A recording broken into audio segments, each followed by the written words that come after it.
Bonjour et bienvenue sur ma chaîne. Aujourd'hui, une astuce concernant le point de rupture du mode tablette avec les thèmes FSE. Tout d'abord, je tiens à remercier Daniel qui m'a donné cette astuce et que je vais partager avec vous.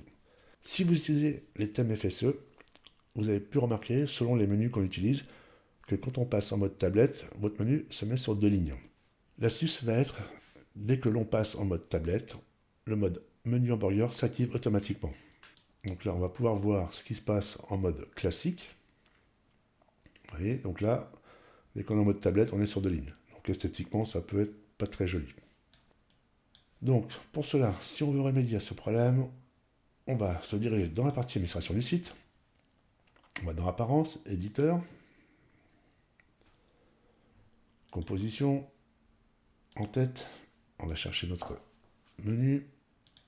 On va éditer notre bloc Navigation, qui est ici.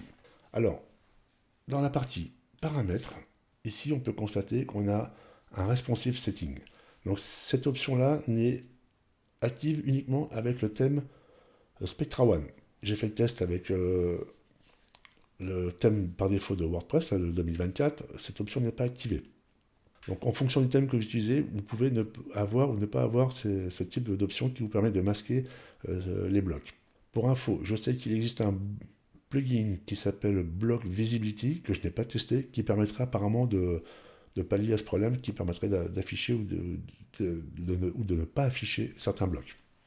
Donc nous, ce qui va nous intéresser, c'est la partie Spectra One, puisque c'est le thème principal que j'utilise, et vous montrer comment jongler sur ce type d'affichage.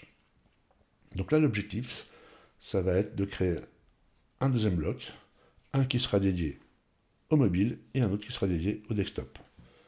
Donc là, on peut choisir par exemple d'avoir 3 barres plutôt que 2. Et ici, l'objectif, ça va être de dupliquer notre bloc. Voilà, comme ceci. On va reprendre le premier. Donc on a bien nos deux blocs. Dans la partie qu'on va considérer comme notre menu desktop, on va tout simplement désactiver le mode tablette et le mode mobile. Après, on se dirige dans la deuxième partie menu navigation qu'on a dupliqué. Et là, on va faire l'inverse. On va tout simplement désactiver le mode desktop. Et là, on lui dit toujours. On enregistre. On va sur la partie site. On actualise. Et là, logiquement, dès qu'on passe en mode tablette, le menu hamburger est activé. Voilà pour cette astuce que je trouve vraiment géniale parce que esthétiquement c'est quand même beaucoup plus joli que d'avoir un menu qui passe sur deux lignes. Je vous dis à très bientôt pour de nouveaux tutos. Merci, au revoir.